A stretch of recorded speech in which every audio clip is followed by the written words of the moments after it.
سلامتی ہے، سلامتی ان آنکھوں پہ جو ہدایت پہ نظریں جمائے بیٹھی ہیں، ان کانوں پہ جو ذکر خیر کے منتظر رہتے ہیں اور ان قدموں پہ جو ہدایت کی راہ پہ گامزن ہیں۔ السلام علیکم ورحمۃ اللہ وبرکاتہ۔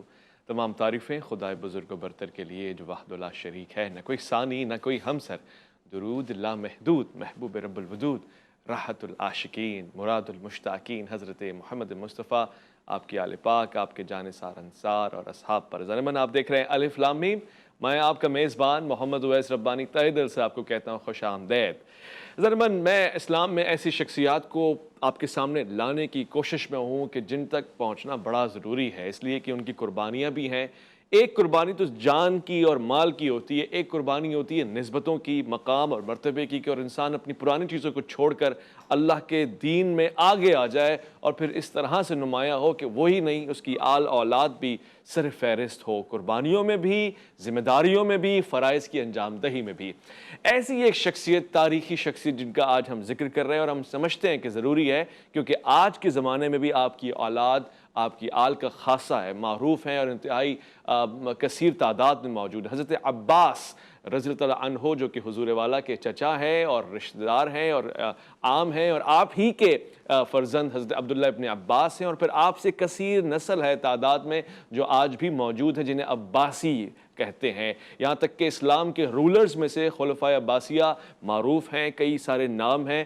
کیا رہا، کیسے رہا، یہ تو بات کی بات ہے، مگر اس سلسلے کو اگنور نہیں کیا جا سکتا کہ اسلام میں بڑا کنٹریبیوشن ہے حضرت عباس رضی اللہ عنہ اور آپ کی آل اولاد کا۔ یہ بھی ایک بات ہے، اور دوسری بات یہ بھی ہے کہ آپ کو خاصہ حاصل ہے کہ آپ اس خاندان اور قبیلے سے ہیں جو اللہ کے رسول صلی اللہ علیہ وآلہ وسلم کا خاندان ہے۔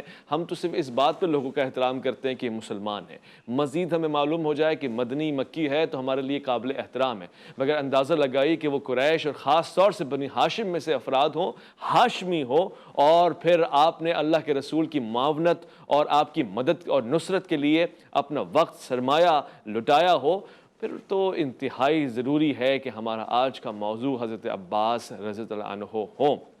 میں نے آج کے اس موضوع کے لیے انتخاب بھی اللہ نے بہترین انداز سے کروا دیا ہے، یعنی جو علماء کرام تشریف فرمائے، جدی پشتی طور سے آپ بھی عباسی ہیں، میں سب سے پہلے خوش آمدید کرنا چاہتا ہوں، ہمارے درمیان تشریف فرمائے۔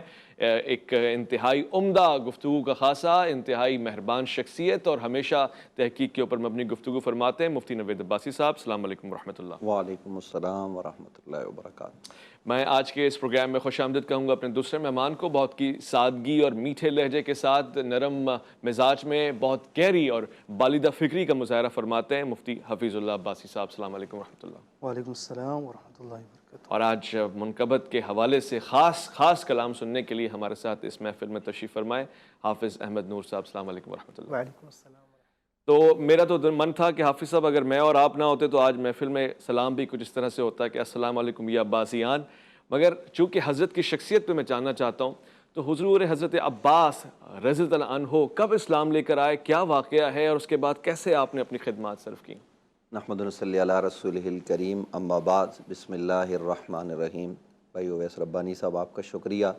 ہر آدمی کو اپنا باپ اچھا لگتا ہے، تو جب باپ بڑا آدمی ہو تو اور آدمی کو خوشی ہوتی ہے، اور جب باپ رسول اللہ صلی اللہ علیہ وآلہ وسلم کا چچا ہو تو پھر خوشی دوبالا ہوتی ہے۔ ہم اس نعمت پر اللہ کا شکر ادا کرتے ہیں کہ اللہ نے ہمیں حضرت عباس کی اولاد میں رکھا، اور یہ نبی علیہ السلام کا طریقہ ہے۔ حضور اکرم صلی اللہ علیہ وسلم نے بھی اس بات کو بیان کیا ہے کہ اللہ نے مجھے پاک رحموں سے، پاک پشتوں سے پاک رحموں میں منتقل کیا ہے۔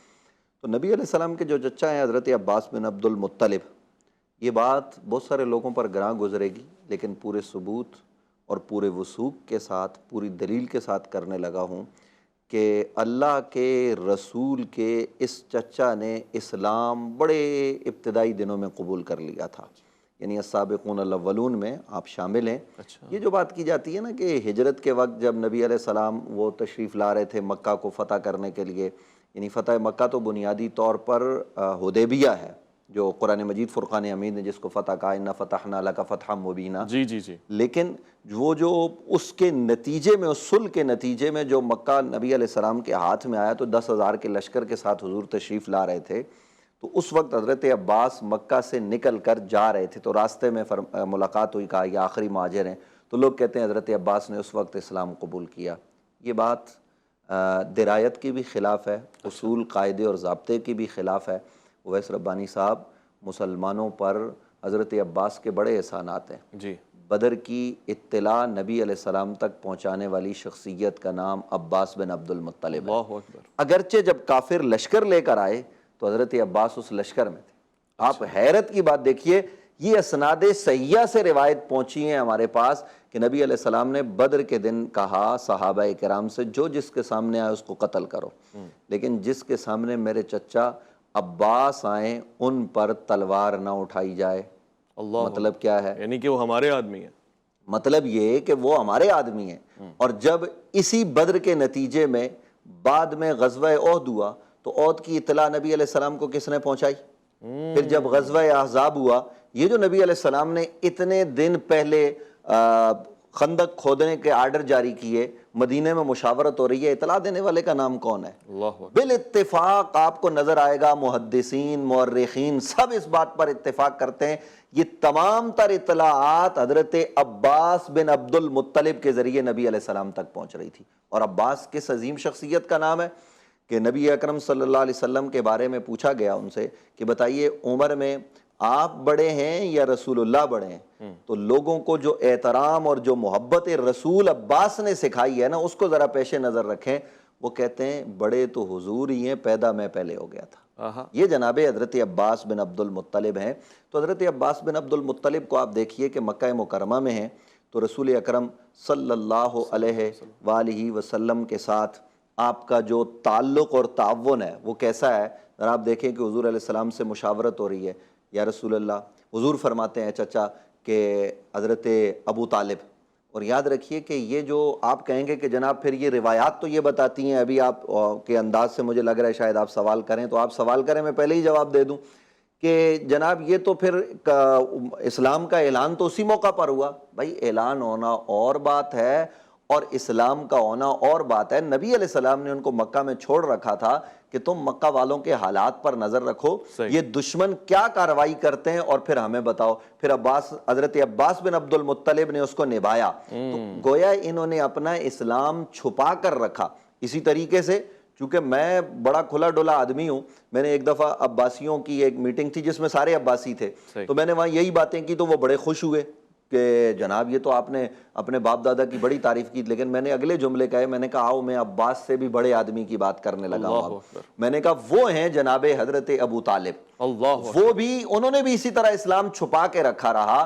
حضرت عباس کو اعلان کا موقع ملا تو انہوں نے برسر عام اعلان کیا، جناب حضرت ابو طالب کو موقع نہیں ملا کہ وہ اعلان کرتے، اس لیے کہ یہ نبی علیہ السلام کی حفاظت کے طریقے تھے، یہ دین کی مدد کا ایک طریقہ تھا۔ آج بھی آپ دیکھیے، میں یہ مجھے کہنے دیجئے کہ اسلامک جو انٹیلیجنس ہے اس کی بنیاد یا اس کا پہلا فرد حضرت عباس کو قرار دیا جائے تو اس میں کوئی دو رائے نہیں ہوں گی، اس لیے کہ وہ مکہ سے پراپر اطلاعات مدینہ منورہ بھیجا کرتے۔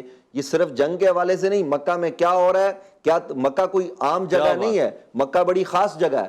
مکہ مکرمہ میں پوری دنیا سے لوگ آتے ہیں، وہاں طواف ہوتا ہے، وہاں جناب اسلام سے پہلے بھی ایک تصور حج موجود تھا، لوگ آتے تھے، جمع ہوتے تھے، تو اس جگہ کی جو اہمیت ہے اس سے کوئی انکار نہیں کر سکتا۔ پھر وہ بلد امین ہے، نبی علیہ السلام کا پیدائش کا شہر ہے، تو وہاں پر نظر نہ رکھی جائے یہ تو عجیب بات ہوگی۔ تو نظر رکھنے کے لیے نبی علیہ السلام نے جن کا انتخاب کیا وہ جناب حضرت عباس بن عبد المطلب ہیں۔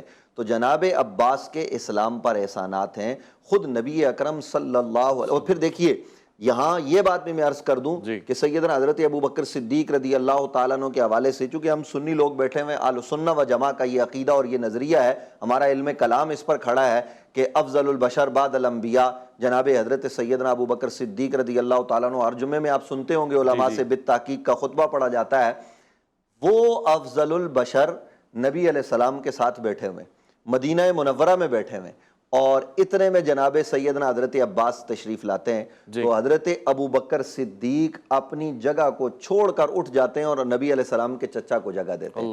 تو حضور علیہ السلام فرماتے ہیں کہ فضل والا ہی فضل والے کے مقام کو جانتا ہے۔ کیا بات ہے، خوبصورت بات۔ یہ جناب حضرت عباس ہیں کہ اس سے ایک بات بھی یاد آ رہی ہے، میں اس عزت و احترام کے اوپر قربان، اس سے مجھے وہ بھی واقعہ یاد آیا کہ جناب حضرت عمر رضی اللہ عنہ نے وسیلے کے طور پہ حضرت عباس کو دعا کے لیے پیش کیا خانہ کعبہ کے نزدیک، اور دیکھیے مثالیں ہیں، یعنی فرمایا گیا کہ یہ کیوں فرمایا کہ اللہ کے رسول آج ہمارے درمیان ظاہری طور پہ موجود نہیں تو ان کے حضرت چچا آج ہمارے درمیان موجود ہیں، ہم ان کو وسیلہ بناتے ہیں۔ یہی نہیں بلکہ میں مفتی صاحب کے پاس بھی آنا چاہتا ہوں، اور یہ روایات کی بھی ایک درریت کی ایک الگ کیفیت ہے، مگر ایک ایسا واقعہ جو سب سے پہلے کسی سے نقل ہوا تو حضرت عباس سے ہوا کہ پوچھا گیا کہ یہ کیا کر رہے ہیں تمہارا بھتیجا اور اس کی بیگم اور یہ اس کا ساتھی، تو معلوم ہوا کہ وہ مغرب کا وقت تھا اور پوچھنے والے نے سوال پوچھا تھا کہ کیا طریقہ عبادت کا، تو آپ نے بیان فرمایا کہ خیمے سے باہر نکل کر جو آگے کھڑا ہے وہ میرا بھتیجا نماز پڑھ رہا ہے اور اس کے پیچھے اس کی بیگم، اس کی زوجہ، اس کے اہل و عیال اور جناب حضرت علی المرتضیٰ ہیں، یہ اس پہر میں مغرب کے وقت عبادت کرتے ہیں خدا کی، اور یہ کی توحید کے اظہار کا ایک طریقہ ہے۔ مجھے میں آپ سے گفتگو کرنا چاہتا ہوں حضرت عباس کے حوالے سے، آپ اسلام لانے کی کیفیات تو حضور نے بیان کر دی ہیں، یہ بتائیے کہ آپ نے اسلام لانے کے بعد دشمنوں سے کیسے مقابلہ کیا، خاص طور سے فتح مکہ کے دوران وہ جو مکالمہ ہو رہا تھا حضرت عباس کا دیگر لوگوں کے ساتھ، وہ کیا تھا؟ بسم اللہ الرحمن الرحیم۔ یہ حضرت صاحب نے جیسے کہا، مفتی صاحب نے حضرت عباس رضی اللہ تعالیٰ عنہ کے بارے میں، حضرت عباس رضی اللہ تعالیٰ عنہ آپ صلی اللہ علیہ وسلم کے چچا ہے، اور ان کا مقام و مرتبہ اسی سے پتہ چل جاتا ہے کہ ان کا مقام اور مرتبہ کس قدر بلند ہے۔ تو ابتدائی طور پر جیسے جنگ بدر ہوئی، جنگ احد ہوئی، پھر غزوہ خندق ہوئی، تو یعنی جتنی جنگیں ہوئی اس میں مسلمان جو ہے بہت قلیل تعداد میں ہوتے تھے، بہت کم تعداد میں ہوتے تھے، اور جو کفار ان کے مقابلے میں ہوتے تھے بہت زیادہ کثرت کے ساتھ ہوتے تھے۔ تو یہ اللہ پر توکل کرتے ہوئے اور اللہ کے سامنے روتے ہوئے جاتے تھے میدان میں، کفار کے سامنے کھڑے ہو جاتے تھے، اور اللہ تعالیٰ ان کو جنگ میں فتح یاب فرماتے اور اس کے دشمن کو شکست دے دیتے۔ جب مسلمانوں کو قوت ملی اور مسلمان ایک اونچے مقام پر جا کے کھڑے ہو گئے، اور وہ وقت آیا کہ جب مسلمانوں کا ایک بڑا لشکر نظر آتا تھا کفار کے مقابلے میں، اگر کفار وہ کا ایک بڑا لشکر ہوتا تھا تو اس کے مقابلے میں مسلمانوں کا بھی ایک بڑا لشکر ہوتا تھا۔ قرآن مجید میں اللہ تعالیٰ نے فرمایا لقد نصرکم اللہ فی مواطن کثیرۃ ویوم حنین اذ اعجبتکم کثرتکم، یعنی کہ جب صحابہ کرام میدان میں آئے اور انہوں نے کہا آج تو ہمیں شکست ہو نہیں سکتی، جب پچھلے جنگوں میں ہم قلیل اس میں ہوتے تھے تعداد میں اور ہم فتح یاب ہو جاتے تھے، آج تو ہمیں شکست ہو نہیں سکتی۔ تو اس موقع پر جب یہ سامنے گئے کفار کے سامنے، اور اللہ تعالیٰ نے یہ دکھلانا تھا کہ میری مدد کے بغیر کچھ نہیں ہو سکتا، تو اس موقع پر جب صحابہ کرام جنگ کے لیے سامنے ہو گئے اور کفار فتح یاب ہونے لگے ان کے اوپر، اور صحابہ کرام اور جتنے لوگ میدان میں تھے پیچھے ہٹنے لگے، تو اس وقت جو پکارنے والے تھے اور آپ صلی اللہ علیہ وسلم کے ساتھ جو کھڑے ہوئے تھے وہ حضرت عباس تھے، اللہ اکبر، اور انہوں نے وہ آپ صلی اللہ علیہ وسلم کی طرف لوگوں کو بلا رہے تھے کہ یہ اللہ کے نبی ہے، کہاں جا رہے ہو؟ تو یہ حضرت عباس رضی اللہ تعالیٰ عنہ کا مقام ہے کہ آپ صلی اللہ علیہ وسلم اللہ کے رسول کو خاص ملا ہے کہ ایک بلا رہے ہیں، ایک ساتھ کھڑے ہوئے حضرت علی اور مقابلہ کر حضرت طلحہ، یعنی یہ کتنے منتخب اور چنیدہ لوگ ہیں مصعب۔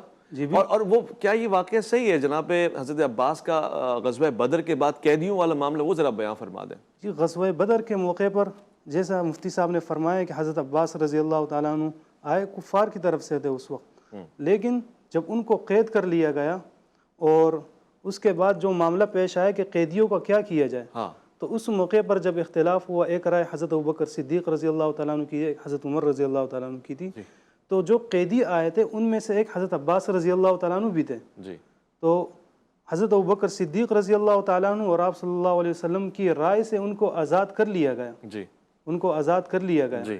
تو حضرت عباس رضی اللہ تعالیٰ عنہ بھی اس وقت قیدیوں میں شامل تھے ان کی طرف سے۔ تو آپ صلی اللہ علیہ وسلم نے جیسے حضرت صاحب نے فرمایا کہ حضرت عباس جب سامنے آئے، آپ صلی اللہ علیہ وسلم نے صحابہ کرام سے کہا تو ان کے خلاف نہ جانا، اور جب قید میں آئے تب آپ صلی اللہ علیہ وسلم نے ان کو معاف کر دیا۔ وہ باقی بعد میں اگر جایا جائے تو بڑی تفصیل ہو جائے گی، تفسیر بھی ہے، مگر وہ آپ بالکل بجا فرما رہے ہیں۔ خواتین و حضرات ذہن مند، میں نے اس روایت کو جتنی مرتبہ پڑھا ہے میں نے اپنی آنکھوں میں آنسوؤں کو محسوس کیا ہے کہ حضرت عباس کی تکلیف کو اللہ کے رسول محسوس کر رہے ہیں، یعنی آپ کی بے چینی کو، بے آرامی کو، اور وہ جو ظاہر ایک جنگی کیفیت میں ایک قیدی کی حیثیت سے آپ ہیں، راتوں کی نیندیں آپ کی مضطرب کیفیت میں بدل رہی ہیں، اور یہ معمولی بات نہیں ہے، یا ایتھا النفس المطمئنہ کا محور اور مصدر آپ ہیں۔ میں لوٹ کر آؤں گا، ایک مختصر سی وقفہ ہے، اور اس کے وقفے کے بعد ہم آئیں گے، مزید گفتگو ہوگی۔ الف لام میم میں آپ کا انتظار ہے۔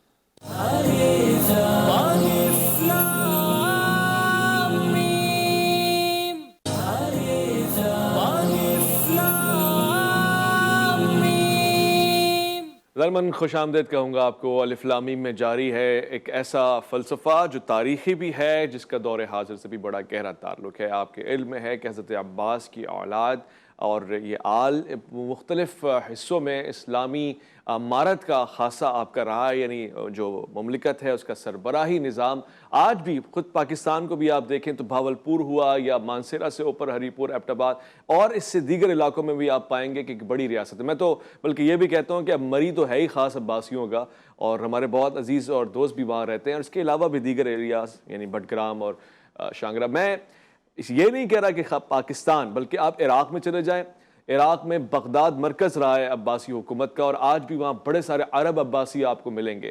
اس کے علاوہ خود عباسیوں کا سلسلہ چونکہ مکہ مکرمہ سے ملتا ہے جا کے، تو شیوخ جو اسلام کی خدمت میں مختلف جگہوں پہ پھیلے وہ بھی ہیں۔ میں ایک اور فلسفے کی طرف آنا چاہتا ہوں سب، اور حضرت عباس رضی اللہ عنہ کی محبت اور قرابت داری دونوں ہم سب علم میں رکھتے ہیں، مگر حضور والا کی کیفیت، حضور والا کا انداز، اپنے چچا کا احترام کیسے ہوتا تھا؟ یعنی ایک چچا حضرت ابو طالب ہیں، آپ کے لیے آپ کیا نہیں کر رہے، خود تدفین کے معاملے میں آگے آ رہے ہیں۔ ایک چچا حضرت امیر حمزہ ہیں، آپ پہ ہمارا سلام ہو، یعنی آپ کی شہادت حضور والا کے اوپر بڑی گراں گزر رہی ہے، خود حضرت ابو طالب کی وفات بھی آپ پہ گراں گزر رہی ہے، مگر حضرت عباس سے جو محبت کا سلسلہ، احترام کا سلسلہ نہیں، آپ کی کمانڈ میں بھی ہے اور آپ کے چچا بھی ہیں، وہ ذرا بیان فرمائیں۔ دیکھیے اویس بھائی، نبی علیہ السلام کے جن چچاؤں کا آپ نے تذکرہ کیا، حضرت ابو طالب، مسلمانوں کے ہاں ان کے حوالے سے دو نظریات پائے جاتے ہیں، کچھ ان کے ایمان کے قائل ہیں اور کچھ عدم ایمان کی بات کرتے ہیں، لیکن جو عدم ایمان والے بھی ہیں نا، جتنا میں نے پڑھا ہے، وہ کہتے ہیں آپ تکرار نہ کریں عدم ایمان کا، بلکہ ان کا نام عزت و احترام سے لیں، اس لیے کہ یہ محسن اسلام ہے، بے شک، اور اس میں کوئی دو رائے نہیں ہے کہ اسلام پر ابو طالب و خدیجہ کے احسانات ہیں، اور اگر ان احسانات کو ہٹا دیا جائے تو اسلام ہی باقی نہیں رہتا، پھر کیا رہے گا؟ کیا بات ہے۔ دیکھیے 3 سال حضرت، آپ ذرا سوچیں، آج مہنگائی ہوئی ہے نا ہمارے ملک میں، تو ہم 10 دن گزارنا ہمارے لیے مشکل ہو گیا، مدرسوں والے تڑپ اٹھے کہ یار طلباء کا کیا ہوگا، لیکن جناب ابو طالب، جناب سیدہ خدیجہ 3 سال بھوکے پیاسے شیب ابی طالب میں پتے، بلکہ پتے بھی نہیں تھے، لکڑیاں تھی، وہ کھا کے گزارا ہو رہا ہے، اور اسی وجہ سے ان کا وصال ہوا، اور نبی علیہ السلام نے ان کے وصال کے سال کو عام الحزن قرار دیا۔ تو اسی طریقے سے جناب حضرت امیر حمزہ سید الشہداء ہیں، آپ پر ہمارا سلام ہو کہ آپ نے اسلام کے لیے جو قربانیاں دی ہیں وہ لاجواب ہیں، اور یوں ہی حضرت عباس بن عبد المطلب ہیں، نبی علیہ السلام سے ان کا تعلق دیکھیے، حضرت ابو طالب کا معاملہ آتا ہے، وہ کثیر العیال ہیں، اور معاملات تھے کچھ، تو انہوں نے کہا جی ایک بچہ میں لے لیتا ہوں، ایک آپ لے لیں، تو وہاں پہ بھی آپ دیکھیں کہ ابھی نبی علیہ السلام نے اعلان نبوت نہیں کیا، علی حضور کی گود میں چلے جاتے ہیں، وہاں پرورش پاتے ہیں، تو حضرت عباس کے ساتھ نبی علیہ السلام کا تعلق، چونکہ عمر میں کوئی اتنا زیادہ بود نہیں ہے، 2 سال کا فرق ہے، تو اس لیے ایک دوستی کا تعلق بھی ہے حضور علیہ السلام کے ساتھ، یہ اعلان نبوت سے پہلے کی بات ہو رہی ہے، اور جب حضور علیہ السلام نے اعلان نبوت کیا تو آپ نے اشارہ دیا اس روایت کی طرف کہ جناب حضرت مولا مرتضیٰ، خود حضرت مولا علی کرم اللہ وجہ الکریم نے ایک جگہ پر کہا تھا کہ میں پہلا مسلمان ہوں، اور نبی علیہ السلام نے بھی انہیں پہلا مسلمان قرار دیا۔ ظاہر ہے حضرت ابو بکر صدیق ہیں، حضرت سیدہ خدیجہ ہیں، حضرت زید بن حارثہ ہیں، حضرت عمار ہیں، حضرت یاسر ہیں، یہ وہ لوگ ہیں جو اول اسلام قبول کرنے والے لوگ ہیں، اور خود جناب سیدنا حضرت عباس بن عبد المطلب کی اہلیہ جو ہے وہ حضرت لبابہ ام فضل، انہوں نے آپ کو پتہ ہے کس نمبر پہ اسلام قبول کیا؟ وہ تیسری خاتون نے جنہوں نے اسلام قبول کیا. اللہ اکبر. آج لوگ حضرت عباس کے حوالے سے تو انگلی اٹھاتے ہیں نا, تو بتائیے کہ کوئی آدمی اپنی بیوی, جیسے میں کہتا ہوں میرے پاس یہ دلائل ہیں کہ جناب حضرت ابو طالب بیٹے کو اجازت دے رہے ہیں, بیوی مسلمان ہو رہی اور وہ خود مسلمان نہیں تھے. اسی طریقے سے جناب حضرت عباس ان کی اہلیہ وہ مسلمان ہو رہی ہیں, اور پورے گھرانے پر یہ خود نبی علیہ السلام کا ظاہر ہے خفیہ معاملات بھی ہوتے ہیں جو لوگ, اور کتنے لوگ ہیں جو آپ کے آج بھی ہندو بن کے وہ جو ہے وہ زندگی گزارتے ہیں. میں ایسے لوگوں کے حوالے سے, چونکہ کچھ قومی راز ہوتے ہیں ہم وہ بات نہیں کرنا چاہتے, ایسے شخصیات ہیں جن کو ہم جانتے ہیں کہ جو مسلمان تھے, مسلمانوں کے گھر میں پیدا ہوئے, لیکن اسلام کی خدمت اور ملک کی خدمت کے لیے وہ کسی دشمن ملک میں چلے گئے, وہاں انہوں نے خدمات سر انجام دی, وہ سادھو بن گئے, وہاں وہ ان کے پنڈت بن گئے, جو بھی بنے, اور وہ اسی حال میں مر گئے, نہ ان کا جنازہ ہوا نہ کچھ ہوا. آپ کیا کہیں گے؟ ظاہر میں فتویٰ یہی ہوگا کہ جناب وہ تو اسلام پر نہیں مرے, لیکن جن کو پتہ ہے وہ جانتے ہیں کہ انہوں نے کتنی بڑی خدمت کی ہے اسلام کی اور ملک کی. تو حضرت ابو طالب نے اور جناب حضرت عباس نے جو خدمت کی ہے وہ خدمت کوئی اور نہیں کر سکتا. آپ کی گفتگو میں اتنی محبت, اتنی مودت, اتنا علم, اتنی تحقیق میرا دل کر رہا ہے. حالانکہ ہمارا انتظام یہ نہیں تھا, مگر احمد نور صاحب جناب حضرت ابو طالب جو کہ حضور کے چچا ہیں, اگر ان پہ منقبت کے چند اشعار آپ پڑھ دیں تو محفل میں ایک کیفیت آ جائے گی اور ہمارا دل بھی مطمئن ہو جائے گا کہ آج حضرت عباس, حضرت امیر حمزہ, حضرت ابو طالب کے اوپر گفتگو ہوئی ہے. بسم اللہ. سب پر ہے احسان علی کے بابا کا,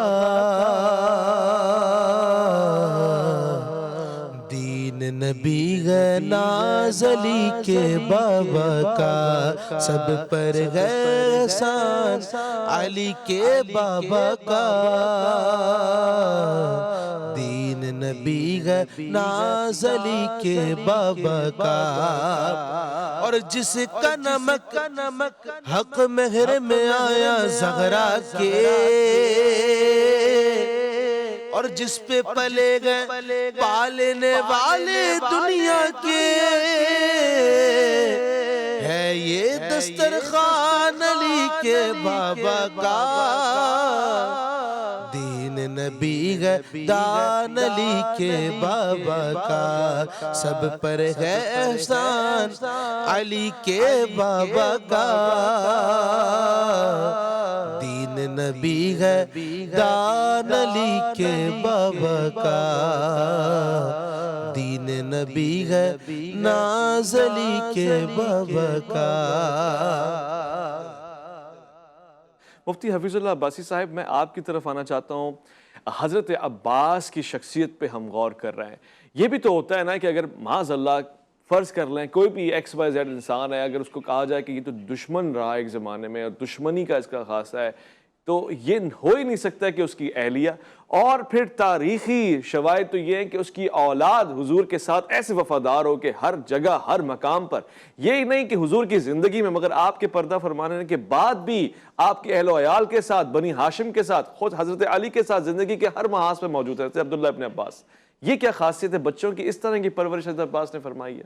جی بالکل, حضرت عبداللہ ابن عباس رضی اللہ تعالیٰ عنہ ایک جامع شخصیت ہے, اور حضرت عباس رضی اللہ تعالیٰ عنہ جیسی شخصیت نے ان کی پرورش کی, اور آپ صلی اللہ علیہ وسلم نے بذات خود ان کی پرورش کی. اور تو حضرت عبداللہ ابن عباس رضی اللہ تعالیٰ عنہ اتنی بڑی شخصیت ہے کہ اس پر اگر میں کہتا ہوں کہ 1 مہینے تک اگر اس پر پروگرام کیے جائے تو وہ نامکمل ہے. حضرت عبداللہ ابن عباس رضی اللہ تعالیٰ عنہ آپ صلی اللہ علیہ وسلم جب دنیا سے پردہ فرما رہے تھے اس وقت ان کی عمر 13 سال تھی, یعنی ایک بچہ جو ہوتا ہے. لیکن اس کے باوجود جب آپ تفسیر اٹھائیں گے کسی بھی مسلک کا, تو حضرت عبداللہ ابن عباس رضی اللہ تعالیٰ عنہ کی تفسیر کسی 2 صفحے پر نہ ہو, یہ ممکن ہی نہیں ہے. اس لیے ان کو ترجمان قرآن, مفسر قرآن کا لقب دیا گیا. حالانکہ آپ صلی اللہ علیہ وسلم دنیا سے پردہ فرما رہے, ان کی عمر 13 سال ہے, اور آپ وسلم کے خاندان کے, جب آپ وسلم اپنے خاندان کی فضیلت جہاں بیان کرتے ہیں وہاں پر ہم ان کو بھول جاتے ہیں, حضرت عباس اور ان کے خاندان کو. حضرت عبداللہ ابن عباس آپ وسلم کے دنیا سے پردہ فرمانے کے بعد صحابہ کرام کے دروازوں پہ جا کے بیٹھ جاتے تھے. جب کوئی صحابی گیٹ کھولتا کسی کو, یعنی کہ دروازہ بھی نہیں مارتے, صحابی کا انتظار کرتے. کوئی صحابی اندر سے تشریف لاتا اور کہتا آپ کیوں بیٹھے ہوئے, تو کہتے ہیں کہ علم کے مسئلے کے لیے اور قرآن مجید کی تفسیر اور تشریح کے لیے آئے. تو وہ یعنی کہ حیران ہو جاتے تھے کہ آپ ہمیں بتاتے, پہلے بتاتے ہم آ جاتے. یہ حضرت عبداللہ ابن عباس کا مقام. اور ایک دوسری بات کہنا چاہتا ہوں کہ آپ صلی اللہ علیہ وسلم کی زوجہ مطہرہ حضرت میمونہ رضی اللہ تعالیٰ عنہ، وہ ان کی خالہ تھی. ایک مرتبہ یہ ان کے گھر پہ گئے اور آپ صلی اللہ علیہ وسلم کا معمول دیکھنا چاہتے تھے. تو آپ صلی اللہ علیہ وسلم ایک مرتبہ رات کو عبادت کے لیے کھڑے ہو گئے، نماز کے لیے. حضرت میمونہ بھی ساتھ میں کھڑی ہو گئی اور حضرت عبداللہ ابن عباس اٹھے، وہ بھی ساتھ میں کھڑے ہو کر نماز پڑھنے لگے. اور ایک موقع پر آپ صلی اللہ علیہ وسلم نماز پڑھنے لگے تو ان کو اپنے ساتھ کھڑا کیا، حالانکہ چھوٹے بچے تھے.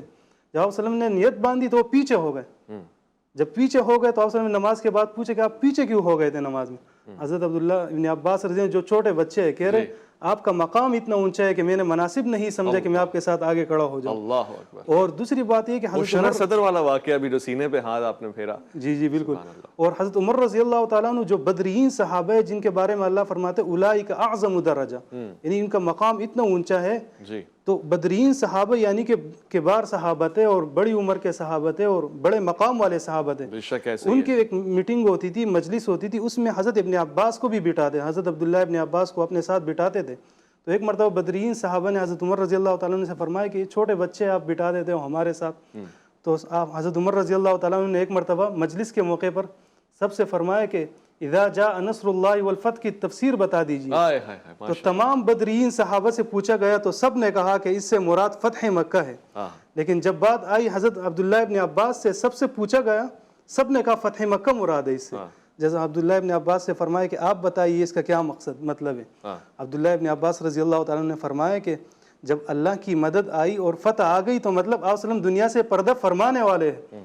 اس میں یہ پیغام ہے کہ آپ صلی اللہ علیہ وسلم دنیا سے جانے والے. تو حضرت عمر رضی اللہ عنہ نے بدرین صحابہ سے کہا یہی وجہ ہے کہ ان کو میں اس میٹنگ میں بٹھاتا ہوں کہ اللہ تعالیٰ نے ان کو علم و فضل اور مقام. بے شک اس میں کوئی شک نہیں. ایک مختصر وفا لے رہے ہیں. حضرت عباس رضی اللہ عنہ کی شخصیت کے اوپر گفتگو ہو رہی ہے اور پھر ظاہر آپ کی آل اولاد کا بھی ذکر ہوا.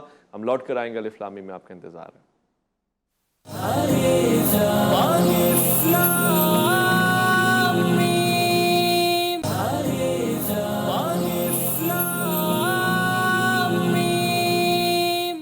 الف لام میم میں خوش آمدید. یقیناً آج موضوع تاریخ میں غور و فکر کرنے والوں کے لیے اور غوطہ لگانے والوں کے لیے بہت ہی خاص ہے. حضرت عباس کی شخصیت پہ بات ہو رہی ہے.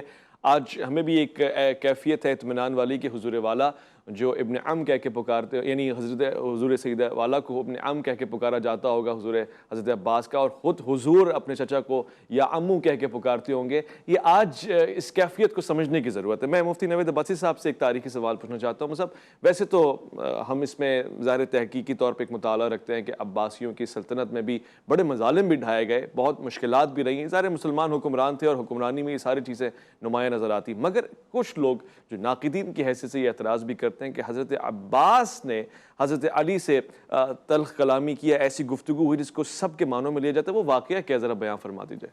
اویس بھائی دیکھیے، گزارش یہ ہے کہ سارے عباسی ظالم نہیں گزرے. ہمیں اعتراف ہے کہ اہل بیت کے ساتھ انہوں نے کچھ ناروا سلوک رکھا، اور وہ ابو مسلم خراسانی ہو جس کے ذریعے عباسی آئے اور پھر بعد میں اس کو بھی مروا دیا گیا. یہ تاریخ ہے پوری، الصفاق، جعفر المنصور، یہ سارے. لیکن تاریخ میں آپ مامون الرشید کو بھی تو یاد رکھیں، جو افضلیت علی کا قول کرتا ہے، جو مولا علی کی باتیں کرتا ہے. تو اس طرف بھی توجہ ہمارے لوگوں کی ہونی چاہیے کہ وہ کون ہے مامون الرشید. اگرچہ وہ اہل سنت کا نظریہ نہیں ہے، لیکن مامون الرشید جو اہل بیت کی باتیں کرتا وہ آپ کو نظر آتا ہے، وہ بھی عباسی ہی بادشاہ تھا. باقی جو حضرت عباس کے حوالے سے آپ نے سوال کیا، تو دیکھیے نبی اکرم صلی اللہ علیہ وسلم، ابھی آپ نے پہلے اپنی گفتگو میں اس طرف اشارہ دیا تھا کہ حضرت ابو طالب کا انتقال ہوا، تو خود نبی علیہ السلام موجود ہیں، حضرت علی موجود ہیں. اور اسی طریقے سے اچھا بعض لوگ یہاں یہ بھی کہہ دیتے ہیں کہ جی جنازہ نہیں ہوا. بھائی اس زمانے میں جنازے کے احکام ہی نہیں آئے تھے. خود حضرت ابو طالب کیا، حضرت سیدہ خدیجہ کا جنازہ نہیں ہوا، حضرت سمیہ کا نہیں ہوا، حضرت یاسر کا نہیں ہوا. یہ مشہور لوگ ہیں نا، اور یہ اسلام کے پہلے لوگ ہیں. اور ہماری بدقسمتی یہ ہے کہ ہم بعد والوں کو یاد کرتے ہیں. سب کو یاد کرو یار، جس نے نبی علیہ السلام کو ایک نظر دیکھا پھر وہ اسلام پر قائم رہا. میں تو کہتا ہوں حضرت اکرمہ کو بھی یاد کرو، جس کی قتل کا نبی علیہ السلام نے کہا تھا کہ اس کو قتل کر دیا جائے، لیکن بعد ازاں جب معافی دی گئی تو حضرت اکرمہ نے پھر اسلام کے لیے قربانیاں دی، جنگ یرموک میں شہادت پائی. ہم تو کہتے ہیں اکرمہ کی عظمتوں کو سلام، لیکن یار اکرمہ کہاں اور کہاں عمار. کہاں جناب یاسر، کہاں سمیہ، ان کے تذکرے کیوں نہیں ہوتے؟ لیکن یہاں میں یہ عرض کرنا چاہتا ہوں کہ نبی علیہ السلام کا جب معاملہ ہوا وصال پر انوار کا تو باقی لوگ باہر تھے، وہ باہر کے معاملات دیکھ رہے تھے، حضرت عمر ہوں، حضرت ابو بکر ہوں، گھر میں جناب مولا کائنات علی المرتضیٰ ہیں اور جناب حضرت عباس بن عبد المطلب ہیں، سارے معاملات کی نگرانی یہاں سے ہو رہی ہے۔ اور پھر نبی علیہ السلام کو جب قبر اطہر میں اتارا جا رہا ہے تو اتارنے والے حضرت علی ہیں اور جناب حضرت عباس ہیں۔ ایک صاحب نے اپنی انگوٹھی ڈال دی اور خیال یہ تھا کہ میں نکالوں گا اور پھر میں بعد میں لوگوں کو یہ کہوں گا کہ آخری آدمی میں ہوں جس نے نبی علیہ السلام کو قبر اطہر میں دیکھا ہے۔ تو جب وہ آگے بڑھے تو نبی حضرت مولا کائنات کو اشارہ کیا جناب حضرت عباس نے، انہوں نے جا کے انگوٹھی اٹھائی اور انہوں نے کہا یہ اپنی انگوٹھی اپنے پاس رکھو، یہ نبی علیہ السلام کا معاملہ ہے، یہ ہم بہتر جانتے ہیں، یعنی عباس اور میں علی۔ تو گزارش کرنے کا مطلب یہ ہے کہ یہ جو باتیں مشہور کر دی جاتی ہیں نا لڑائی کے لیے، جھگڑے کے لیے، اور بعض ازاں دارالحکمت میں بھی کچھ روایتیں گھڑی گئی جو حضرت عباس کے خلاف ہیں، جو اہل بیت کے خلاف ہیں، ایسا کوئی معاملہ نہیں ہے۔ جو دیکھیے وہ رحماء بینہم، یہ لوگ ہیں نا آپس میں ایک دوسرے کے لیے نرم دل ہیں، اگر کبھی کسی معاملے میں اختلاف ہوتا بھی ہے تو ان کا اختلاف و رحمتی ہے، یعنی یہ امت کے لیے، پہلوں کے لیے اور بعد والوں کے لیے رحمت ہے۔ نہ حضرت عباس نے کبھی حضرت علی کے خلاف بات کی اور نہ کبھی ایسا سوچا۔ اگر وہ ایسا سوچتے تو عبداللہ بن عباس جن کا بھی تذکرہ ہوا، عبداللہ بن عباس نے علم کہاں سے پڑھا؟ یا تو علم رسول اللہ سے سیکھا ہے یا رسول خدا صلی اللہ علیہ وسلم کے پیارے اخی حضرت مولا کائنات سے سیکھا ہے۔ آج لوگ یہ بھی کہہ دیتے ہیں علی کو نبی کا بھائی نہیں کہنا چاہیے۔ بھائی کیوں نہیں کہنا چاہیے؟ کہ جی حضور نے تو کہا انت اخی فی الدنیا والآخرہ، لیکن علی نے کبھی نہیں کہا۔ اور بھائی یہ غلط بات ہے، علی نے کہا محمد النبی و اخی وسیری وحمزۃ السید الشہداء امی۔ یہ تو مولا کائنات کے اپنے اشعار ہیں جو انہوں نے پڑھے ہیں۔ انہوں نے کہا ہے کہ محمد صلی اللہ علیہ وسلم جو نبی ہے نا وہ میرے اخی بھی ہیں اور میرے سسر بھی ہیں۔ یہ حضرت مولا کائنات نے خود کہا، اور تاریخ میں حضرت مولا کائنات ہی آپ کو ملیں گے جو رسول اللہ کو اپنا بھائی کہہ رہے ہیں۔ تو بار صورت یہ علم کہاں سے لیا؟ حضور نے فرمایا انا مدینۃ العلم والی بابو انا دار الحکمت والی بابو۔ تو حضرت عباس بن عبد المطلب جو ابر و حال الامہ ہیں، جو ترجمان القرآن ہیں، جو بڑے عالم ہیں، جن کی عصمتوں کے سارے صحابہ معترف ہیں، جن سے سوال آپ کو حضرت عمر پوچھتے ہوئے نظر آئیں گے، جن سے سوال آپ کو بعد والے صحابہ طلحہ زبیر سارے پوچھتے ہوئے نظر آئیں گے، یہاں تک کہ حضرت معاویہ بھی ان سے سوال پوچھتے ہیں، سارے لوگ پوچھتے ہیں۔ ان سے پوچھا گیا کہ علم کہاں سے حاصل کیا؟ انہوں نے کہا یا تو بارگاہ رسالت سے ملا ہے یا بارگاہ مرتضیٰ سے ملا ہے۔ یہ علم انہوں نے وہاں سے حاصل کیا ہے، زانوِ تلمس طے کیا ہے۔ ابن مسعود کو دیکھیں علم کہاں سے حاصل کیا ہے؟ مولا کائنات سے، اس لیے کہ دروازہ علی ہے، اور جو دروازے سے آتا ہے علم اس کو ملتا ہے، جو دروازہ توڑ کے آتا ہے اس کو کچھ بھی نہیں ملتا۔ اس لیے بھائی اویس ربانی صاحب، کوئی بھی آدمی جس سے دشمنی کرتا ہے نا اس کے پاس اپنے بچے نہیں بھیجتا پڑھنے کے لیے۔ عباس علی سے محبت کرتے تھے، علی عباس سے محبت کرتے تھے، اس لیے کہ وہ بھتیجے تھے، یہ چچا تھے۔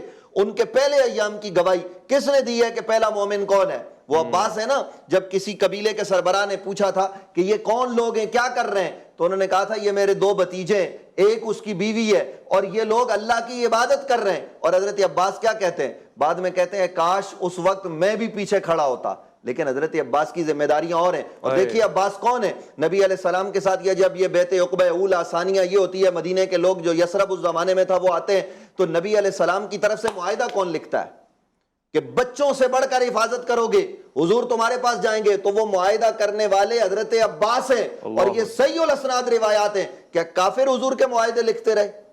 ذرا سوچئے، غور کیجئے۔ اور پھر حضرت مولا کائنات کے حوالے سے ہر لمحہ جب مرحلہ یہ پیش آیا نا، حضرت ابو بکر صدیق خلیفہ ہو گئے تو لوگوں نے بیعت کی، حضرت علی نے کچھ توقف کیا، تو حضرت عباس بن عبد المطلب کس کا نام ہے ذرا دیکھیے۔ حضرت عباس نے کہا علی اگر آپ بیعت کریں گے تو میں بیعت کروں گا، علی اگر آپ بیعت نہیں کریں گے تو میں بھی نہیں کروں گا۔ یہ ہے تعلق علی سے۔ وہ عباس علی کو گالی دے گا؟ وہ عباس علی پر سب کرے گا؟ وہ عباس جو ہے وہ علی کے حوالے سے غلط بات کرے گا؟ یہ ہو ہی نہیں سکتا۔ کبھی یہ ہو جاتا ہے، مطلب رنجش یوں بھی آ جاتی ہے کہ حضرت علی کرم اللہ وجہ الکریم جو ہے نا وہ عجیب مزاج شخصیت تھے. انہوں نے کبھی اپنوں کو نہیں نوازا, جی ایسے ہی, انہوں نے کبھی اپنوں کو نہیں عطا بڑے کیا, معتدل وہ تو اوروں کو عطا کرنے والے تھے. اور ظاہر ہے کہ عباس کے ذہن میں یہ بات آ گئی, وہ چچا ہے کہ جناب اس موقع پر یہ چیز مجھے دینی چاہیے تھی.